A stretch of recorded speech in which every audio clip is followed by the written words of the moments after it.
Well, good morning once again. What a blessing to be here with you, to be able to worship together. Excited about that. It was mentioned that a few of us are leaving today to be able to go to the Philippines. Bart and I and Caleb. Caleb's not feeling well this morning, but I asked Pastor John Schwab if he'd pray for the team that's leaving this evening, and then next week, Pastor Aaron will be leading the rest of the team over as well. So would you bow your heads, and Pastor John is going to lead us in prayer. Father God, we praise you this morning, Lord. What a privilege it is to come into a building with brothers and sisters just to lift up your name, Lord Jesus. And thank you for all you've done for us. I pray for Pastor Jerry and those that are going with him today. I pray for the group going next week, Lord. We pray for an outpouring of your Holy Spirit in Samara and the Philippines, Lord, that you'd be glorified.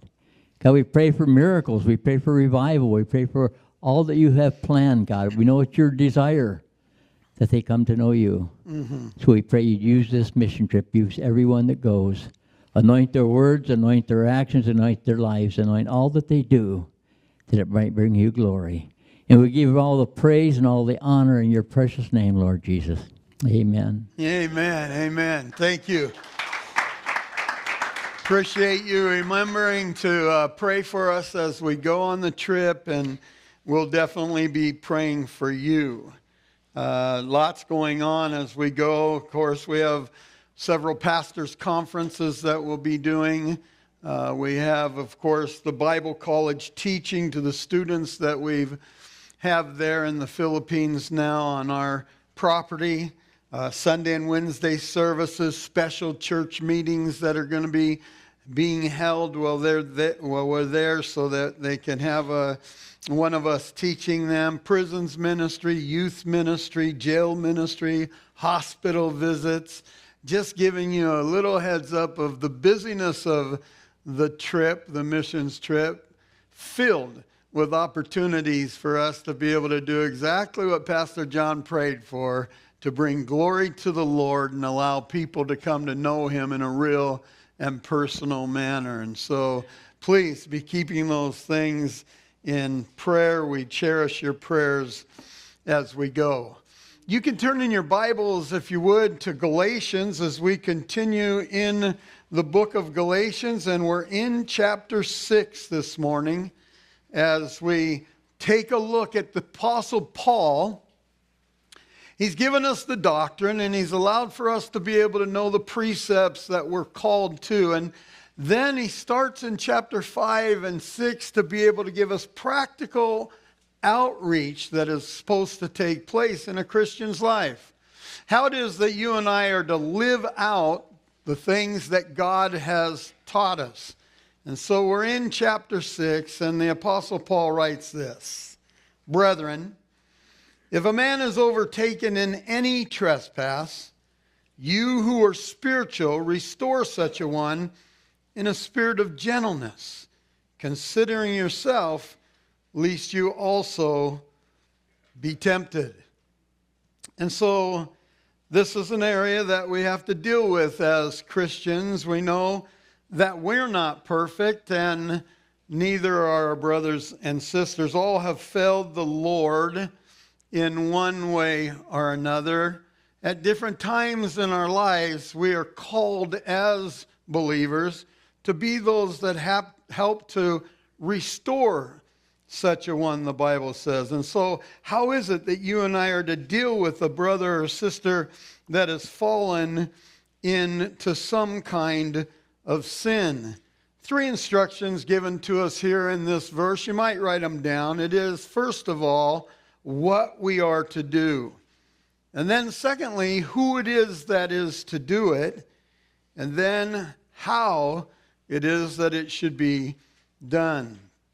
And so let us start by understanding that this is not someone who is choosing to go out and to continue in a habitual lifestyle of sin.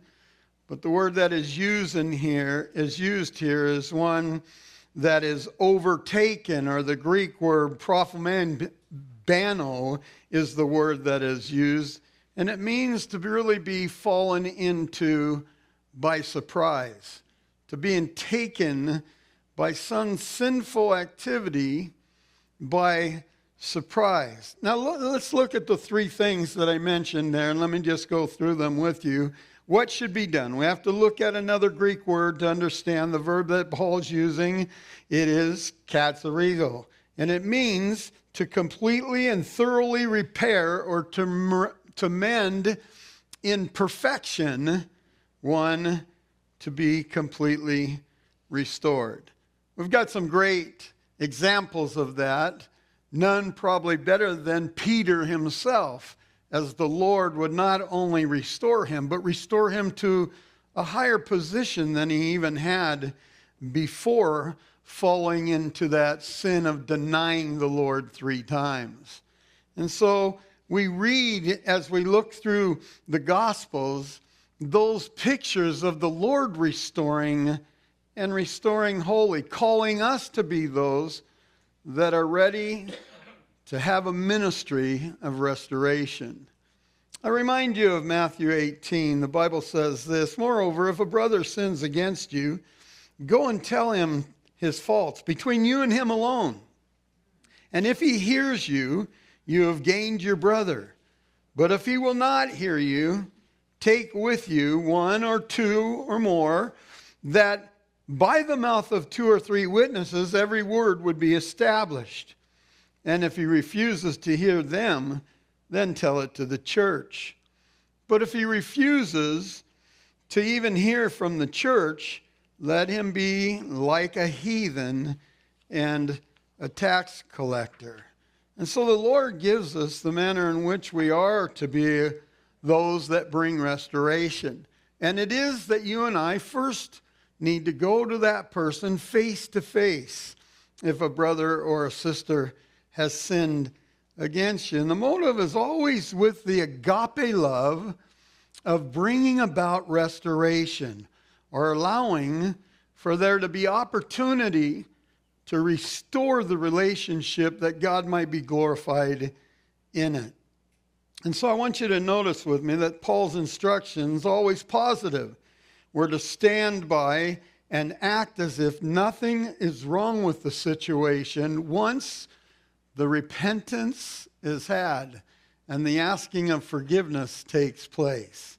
Important for us to recognize that it is in the asking of forgiveness and true repentance being shown by the actions that are taking place that one is allowed to be fully restored in the manner the Lord gives to us. We're not to say, well, that's none of my business. We're not to act like it's not there. But we're to go and to be those that care enough, brothers and sisters in the Lord, that want to do everything that they can to see restoration take place. And so Paul says this is how true love, Christian agape love, is going to be shown even with those that have fallen. And so you and I need to be strong in trusting God, because it's not easy. It's not simple to be able to go to those that you love and to be able to confront them about sin that's going on in their life, because you want the relationship between you and them to be whole. And sometimes the immediate response to that is one of separation. Sometimes that means that you have to care more about your relationship with God than you do even your relationship with others. Important for us to recognize that this is the case as we look here at the Word of God, Christ making sure to show us through the Apostle Paul, this is how restoration has to come about. Initial response sometimes isn't always taken well, but God's Word promises that He'll bring restoration if it is that both parties have Jesus Christ as their Lord and Savior. You and I, He's talking to brethren. He didn't say, you and the world go and restore them. He's talking to brethren. That is, he's talking to Christians, that your and my responsibility is to go and do everything that we can to bring about restoration. And so this morning, are you confident enough in Jesus to confront those that you love with bringing about restoration or wholeness and being given to the Lord, even when they are in the midst of their sin? If not, then the answer is that we have to ask Jesus for that strength. We have to ask him to be able to help us to be strong enough, to be trusting enough in him to go to those people, and then to be able to trust that he will do the work that he promises to do. And so the second part of that is, who is it to do it? And Paul makes it very clear that it's not just anyone to go, but it is us, those that are believers, that need to go to one who is overtaken in sin. And Paul tells us that it is to be us that, if you will, care enough about God's reputation that we would go and confront those that are in sin, because they are calling themselves Christians and not acting like it, not being those that are followers of Christ. And so one that has been or continues to walk in the Spirit is called to go and confront those that have decided to walk in the flesh. And remember, that's the call that Paul has given us from chapter 5. We're going to either be those that are committed to walking in the Spirit or to be committed to walking in the flesh. Chapter 5 and verse 16, as I say then, Paul says, walk in the Spirit, and you shall not fulfill the lusts of the flesh. And so a man or a woman that's walking in the Spirit, not fulfilling the lust of the flesh, has evidence of their lives being one that is changed by their relationship with the Lord Jesus Christ. And your my place is to be able to go to those that have fallen away, that have been overtaken, the word says, and be able to bring them back to a right relationship with the Lord. For this is the fruit of the Spirit, the Lord says, that should be showing from the Christian's life. Remember it in chapter 5, verse 22. The fruit of the Spirit is love, joy, peace, long-suffering, kindness, goodness, faithfulness, gentleness, and self-control. Against such there is no law. And so the question again is, are you one that can be used by the Lord to help bring one to restoration that has fallen away? And again, if not, then it's time for us to be able to ask the Lord, help me to be that kind of man or that kind of woman, one that cares enough about one who's fallen into sin. Listen, too many times Christians look at one that has fallen into sin and say, oh, you know what, that's not my business. Or they say, you know what, whatever he or she gets, they deserve because of the way that they're living. Rather than caring enough to go and help to bring them back to a right relationship with the Lord and to share in the sweet fellowship that we have as brothers and sisters in the Lord. Well, the third part of that instruction is, how should it be done? Of all the people that God could have used to write this letter, none would have been better and had more impact on us as the readers than the Apostle Paul. He had come from being all puffed up with who he was, until in Acts chapter 23 he tells us, I'm a Pharisee and the son of a Pharisee, as if that was enough. But then he comes to the realization that all of that is like garbage. It's like waste. The only thing that matters is that I'm of Christ. And so the Apostle Paul shows us the humility that has to take over in our lives if we're going to be those that can be used by the Lord. It's not in a prideful, arrogant, judgmental manner that we're to go to one that has fallen. It is a humble manner and being able to say, I remember what it's like to be separated from the sweet fellowship of the Lord. And I'm coming to you to help you understand that it is a simple getting on your knees and asking forgiveness and allowing for God to bring you back to a right relationship so you don't miss out on the abundant life that Christ came and died for you to experience. It's in a humble manner with the fruit of the Spirit.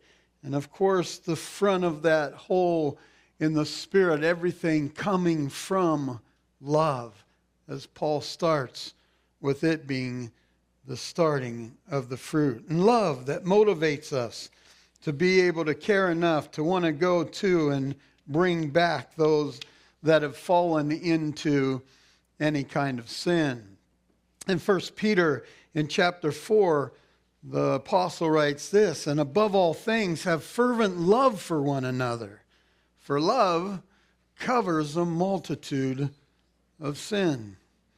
And so notice that the part of being the mature one is to be the one that's not engaged in the gossip about one who has fallen into sin, but to be one that is looking at how restoration might be brought about. Only those that are there because of their love for their fallen brother or sister are the ones that are called to go and to be used as an instrument of God to be able to bring restoration to those who have fallen into sin. And notice also that Paul's giving warning. He says, just to make sure that you understand the humility that I'm calling you to, it is to look in the mirror and remember, lest you also be tempted. That you're not above falling into sin. You're not above being one that is going to be overcome by the enemy in one way or another.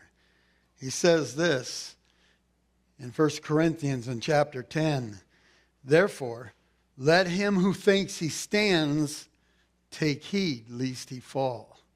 And so it is that you and I are to be careful in the way that we present ourselves, that we come in a manner of humility in dealing with one that has fallen and finding ourselves in that position of being able to say, thank you, Lord, that today I can come and try to restore in the best manner possible my brother or my sister. Gently and humbly is the only way that God intends for the restoration to take place. And the only manner in which you and I are to come confronting one that is in sin.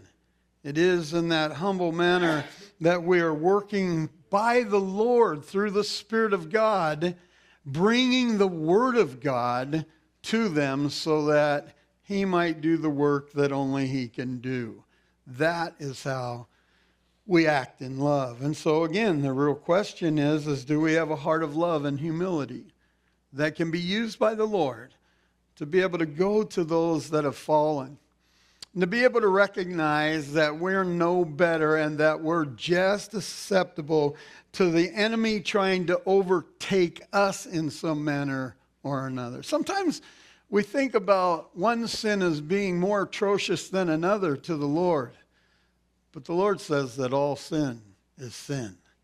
That you and I need to recognize that sometimes when we're looking down on someone for the sin they've fallen into, the pride of life that the Lord speaks about is just as ugly as the sin that has overtaken our brother or sister. And so it is that the Apostle Paul gives us those three areas that we need to be careful of when we're going to be able to speak to someone that has fallen or been overtaken by sin. Let's move on. Chapter 6 and verse 2. He says this, bear one another's burdens and so fulfill the law of Christ. And again, Paul comes back to the idea of us not thinking of ourselves more than we ought, but to recognize that we need to be those that see a brother hurting or a sister hurting and that we go to their aid, that we don't put a heavier load, if you will, on them, but that we go to be able to help carry the load. In John's Gospel in chapter 13, the apostle records Jesus saying, "A new commandment I give you, that you love one another as I have loved you, that you also love one another. By this all will know that you are my disciples, that you have love one for another." It is a constant call for you and I to be those that recognize God's love for us has to be the motivation that calls for us to be engaged in, to care enough about someone who has fallen into sin to go to them and help for the restoration to take place. And so we need to make sure that we go in that manner. You and I see someone hurting because they just lost their job.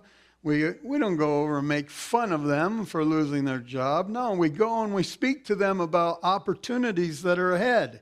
We talk to them about there's a position that might be available here. We help them to be able to find that new job that God wants them to have and believe that God wants them to have that new job, that they might have new people to minister to and with. We encourage them that God must have a different group of people that he wants them to work with, to minister to.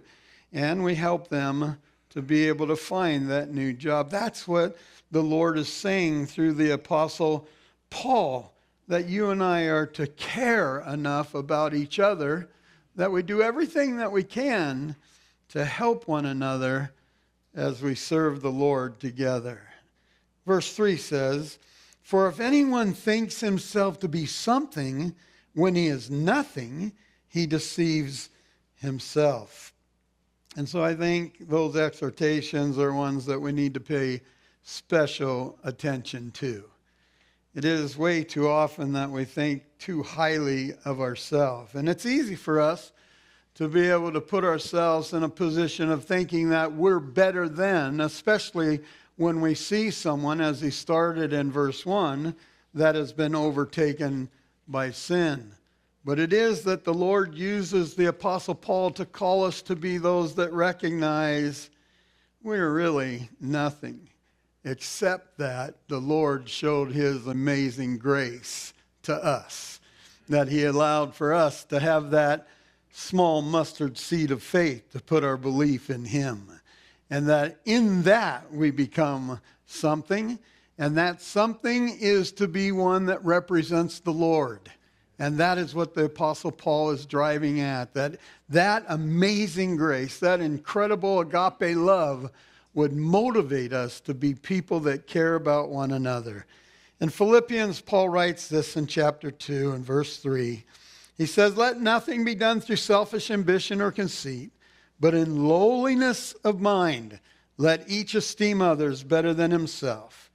And let each of you look out not only for the interests of their own interests, but also for the interest of others." And so there are a lot of people that call themselves Christians that have all kinds of prejudices. And the Apostle Paul is saying, listen, those things need to be given up. You need to quit thinking of yourself as better than anyone else.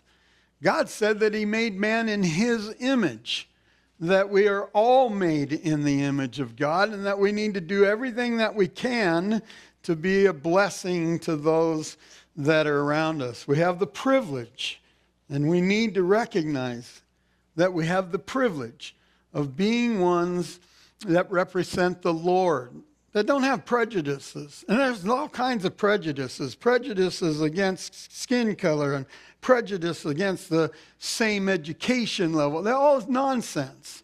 The Lord says that we're to treat one another as his children.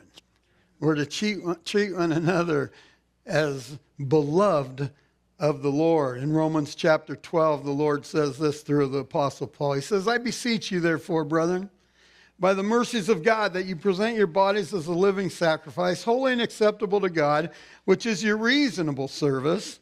And do not be conformed to this world, but be transformed," he says. Transformed by the renewing of your mind, that you may prove what is that good and acceptable and perfect will of God. The Word of God transforming our mind into the kind of thinking that the Lord has.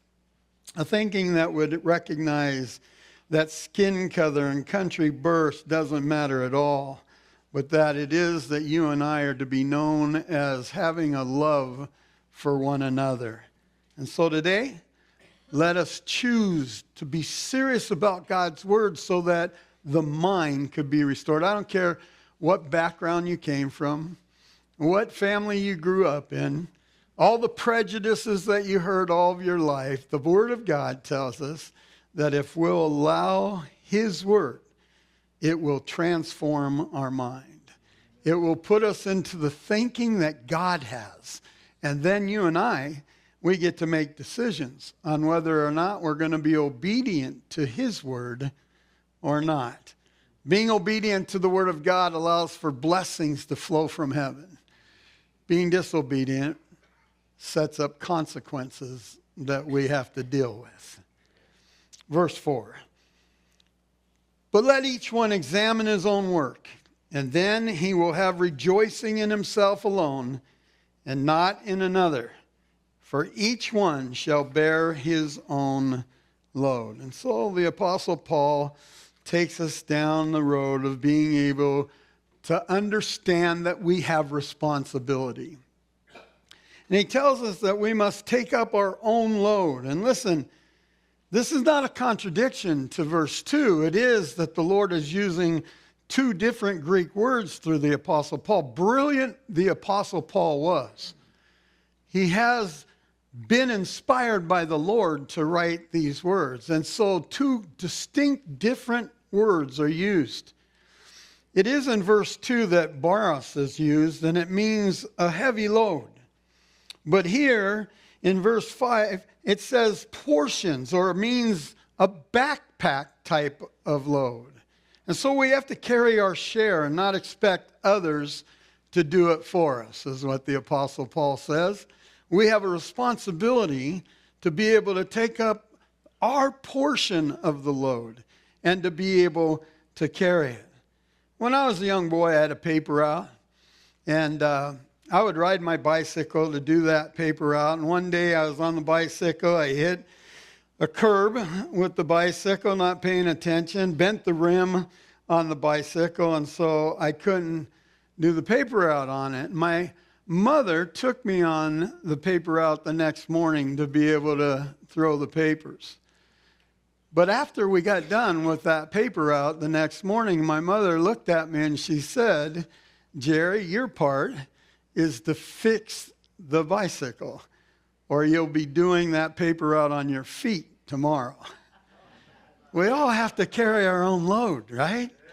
Yeah, we're to go to the assistants to be able to help, to be those that are a part of and doing the work that only God can do, and in letting us be ministers of His grace to help people come to the place of being able to repent and to be able to get back in a right relationship with the Lord. 2 Corinthians chapter 5 and verse 10 says, "We must all appear before the judgment seat of Christ, that each one may receive the things done in the body according to what he has done, whether good or bad." And Paul is saying, listen, I'm saying to you, I can see that you're overtaken by false teachers.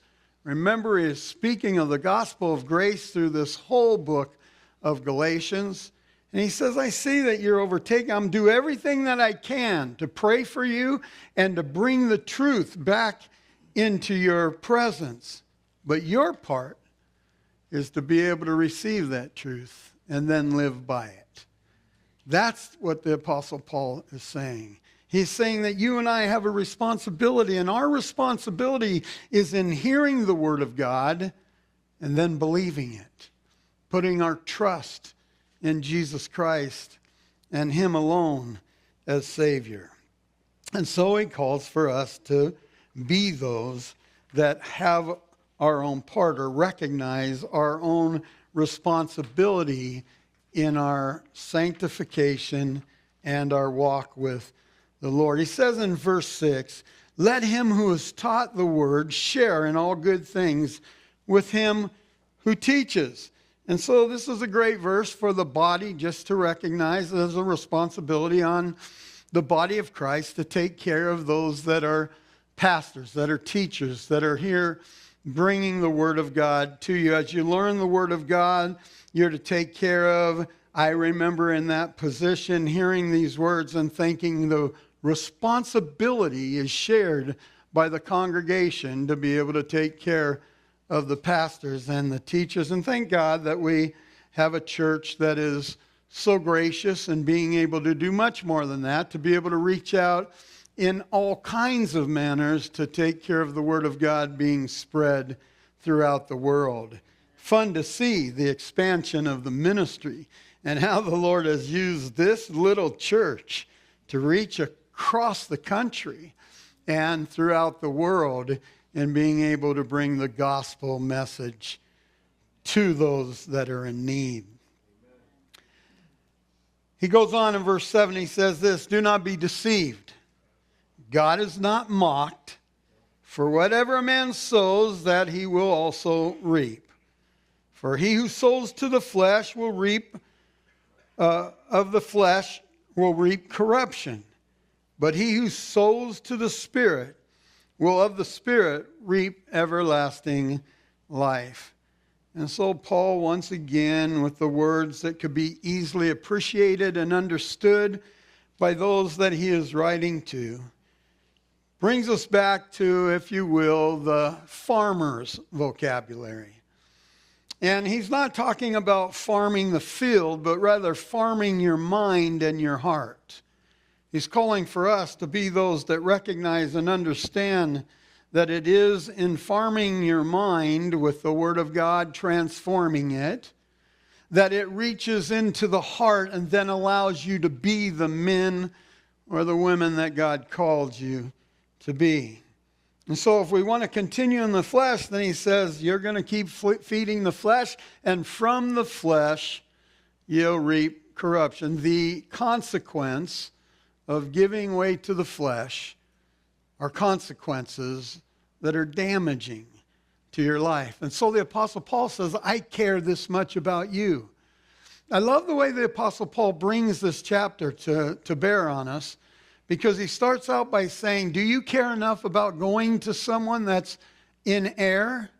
If you do, then this is how you go, in a humble manner, in a manner of desiring restoration. And then he comes to us and he says the same thing. Listen, if you're not walking in step with the Lord, then recognize that you're not fooling God. God is not mocked. You can get away with fooling your wife or your husband. You can get away with fooling your children. You can get away with fooling those that are in the church. But you can't get away with fooling God. For God is not mocked. And he tells us that even our sin will be shouted from the rooftop. And so he says to us, listen, whatever it is, whatever that sinful nature, that tug of the flesh is in your life, recognize and get rid of it, because you're not getting away with it. That's what he's saying. Get rid of it because you're not getting away with it. God knows all and sees all.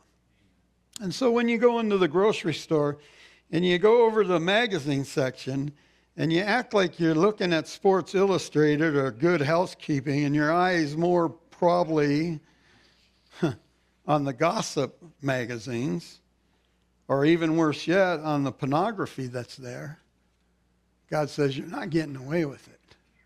I will not be mocked.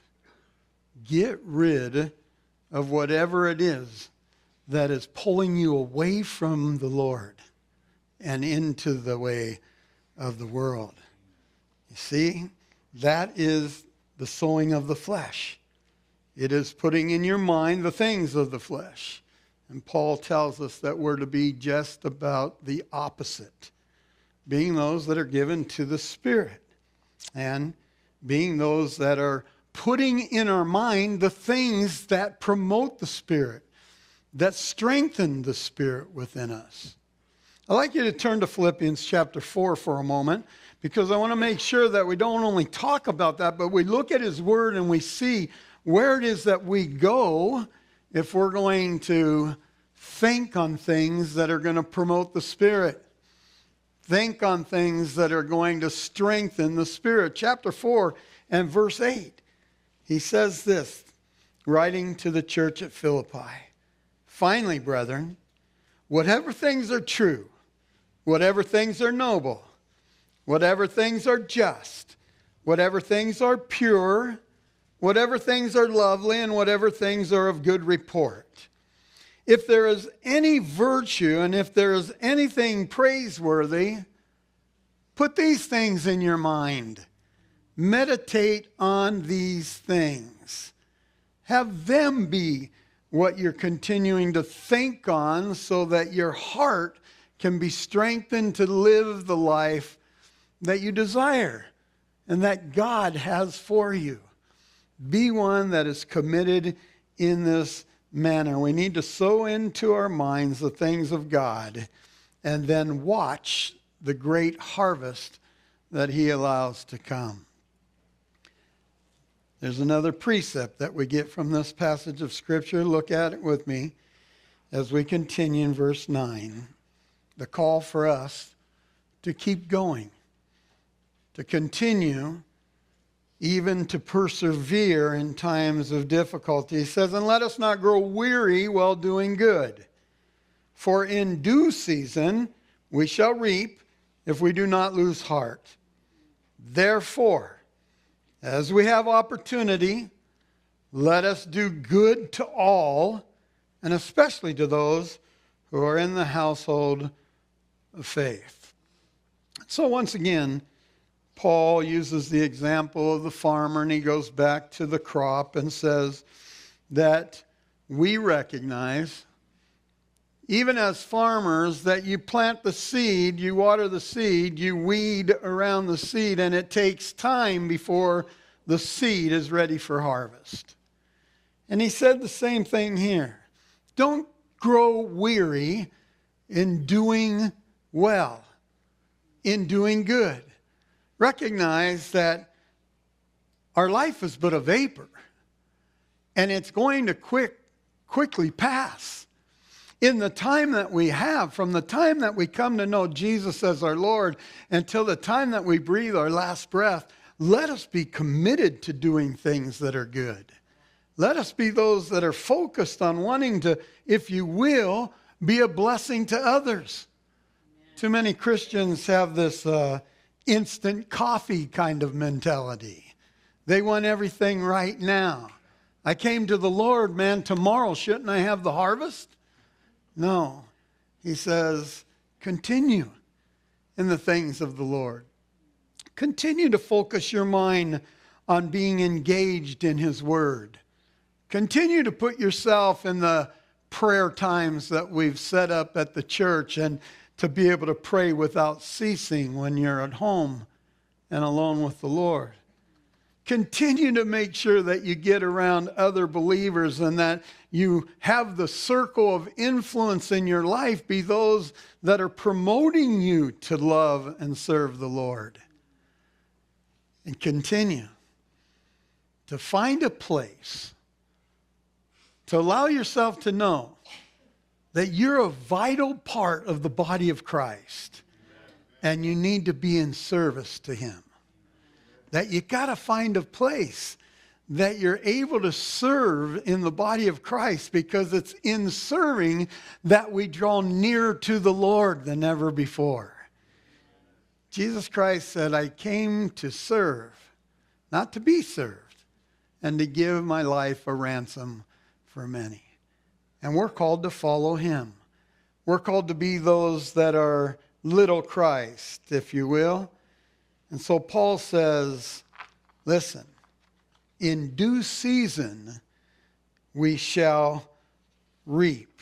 That's so important for us to recognize that Paul's not giving us a promise that doesn't have reality to it. He's just saying to us, be ready for the long haul. Be understanding that even as Christ suffered on our behalf, we may have to go through some suffering before we get to see the harvest. The Lord, being the blessed Lord that he was, looked through the cross to the resurrection and went there in obedience to God the Father. May we be those that recognize the words of the Apostle Paul and understand that he is calling us to be those that come to the place of being able to enjoy the abundant life that Christ called for us to be able to live. He died so that we could live that abundant life. And then he gives us the place and how it is that we're to do it. Look out for one another. Be one that's caring.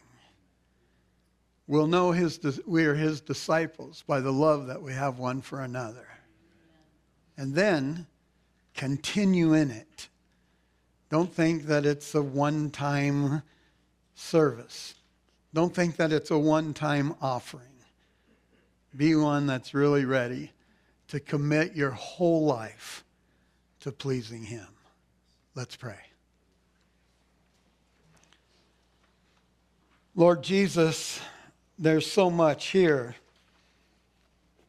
It is a section of Scripture that allows for us to know that you have given us great privilege, but with that privilege comes great responsibility.